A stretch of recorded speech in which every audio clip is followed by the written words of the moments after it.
경영의 흐름을 읽는 가장 정확한 채널, 코리아 비즈니스 리뷰 팟캐스트입니다. 산업과 기업 그리고 사람을 잇는 이야기 지금 시작합니다. 오늘은 그 스웨덴 가구 기업이죠. 이케아. 근데 가구만큼이나 음식에도 엄청 진심이라고 하던데요. 이게 그냥 매장에 있는 편의시설 정도가 아니라 아예 연 매출 3조 원에 달하는 핵심 사업이래요.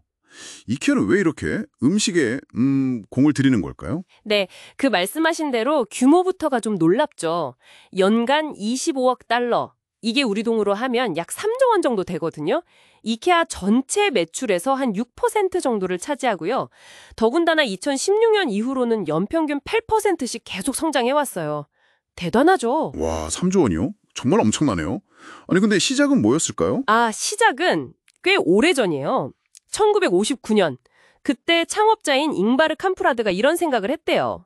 배고픈 고객과는 사업하기 어렵다. 이게 사실 이케아 매장들이 좀 외곽에 있잖아요. 맞아요. 찾아가려면 좀 멀죠. 네, 그러니까 쇼핑하다 보면 고객들이 지치고 배고파서 그냥 돌아가 버리는 걸 막으려고 일종의 전략이었던 거죠. 하긴 배고프면 쇼핑이고 뭐고 일단 나가고 싶으니까요. 근데 그게 어떻게 3조 원짜리 사업으로 큰 거죠? 어디서 보니까 미트볼이 최고의 소파칸메원이다. 이런 말까지 있다던데요. 네. 그거 되게 유명한 말이죠. 절대 그냥 하는 소리가 아닙니다. 이게 바로 체류 시간 경제학이라는 거랑 딱 연결이 돼요. 체류 시간 경제학이요? 좀 더 설명해 주시겠어요? 그러니까 고객이 매장에 오래 머물수록 물건을 살 확률이 높아진다. 이런 기본적인 원리인데요. 이케아는 바로 이 음식을 통해서 고객들이 머무는 시간을 확 늘린 거죠. 아하. 쇼핑이라는 게 생각보다 에너지를 많이 쓰잖아요.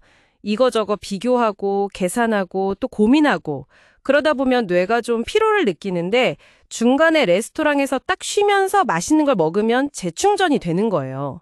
듣고 보니 그러네요. 그 신경 마케팅 전문가 AK 프라딥도 비슷한 얘기를 했었죠. 피로를 풀고 다시 쇼핑에 집중하게 만든다. 근데 이게 실제 데이터로도 좀 증명이 되나요? 그럼요. 인도 하이데라바드 매장 사례가 아주 대표적이에요.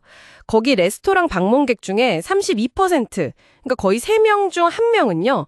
아예 처음부터 밥 먹으러 이케아에 왔다고 답했어요. 밥 먹으러 이케아를요? 가구 사러 가는 게 아니고요? 네. 근데 더 놀라운 건 이 밥 먹으러 온 고객들이 그 매장 전체 가구 매출의 5%에서 많게는 15%까지 기여를 했다는 점이에요. 와, 식사가 주곡적이었는데 둘러보다가 가구까지 사게 되는 그런 효과군요. 그렇죠.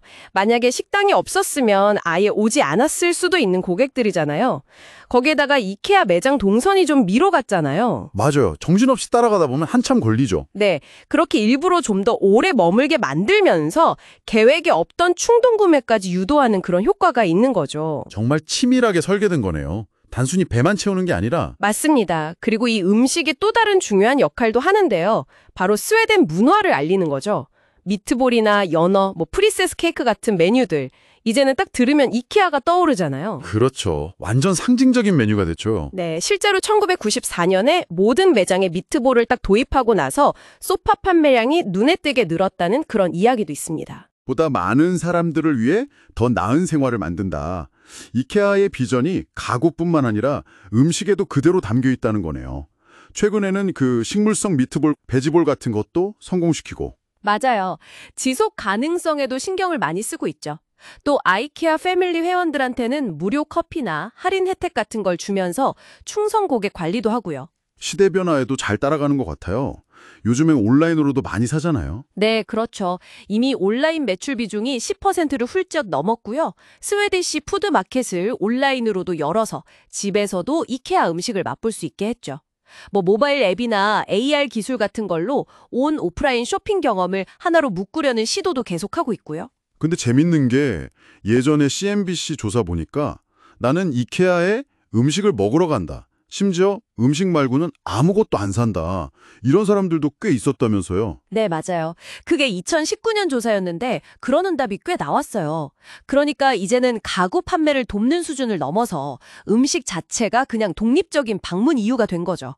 어떻게 보면 코스트코 같은 경쟁사들이 푸드코트 강화하는 것도 이케아 성공 사례 영역이 좀 있겠네요. 충분히 그렇게 볼 수 있죠. 몰입형 리테일 경험, 이게 얼마나 중요한지 보여주는 사례니까요.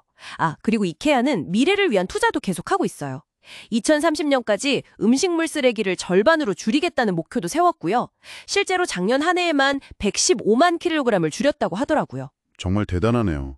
정리해보면 이케아의 음식 사업은 처음엔 배고픈 고객을 붙잡으려는 작은 아이디어였는데 이게 점점 커져서 고객 체류 시간 늘리고 스웨덴 문화 알리고 브랜드 이미지 높이고 그러면서 결국엔 연 3조 원의 수익까지 내는 아주 핵심적인 전략으로 발전했군요. 네, 맞습니다.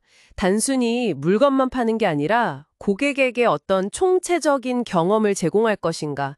이게 오늘날 리테일 기업들이 정말 고민해야 할 지점이라는 걸 이케아가 잘 보여주고 있는 거죠. 네, 그렇군요. 오늘 말씀 잘 들었습니다. 감사합니다. 이상 코리아 비즈니스 리뷰 팟캐스트였습니다. 지속적인 지식 충전을 원하신다면 구독과 알림 설정 꼭 부탁드립니다. 그리고 좋아요는 저희에게 큰 힘이 됩니다. 다음 시간에도 깊이 있는 이야기로 찾아뵙겠습니다.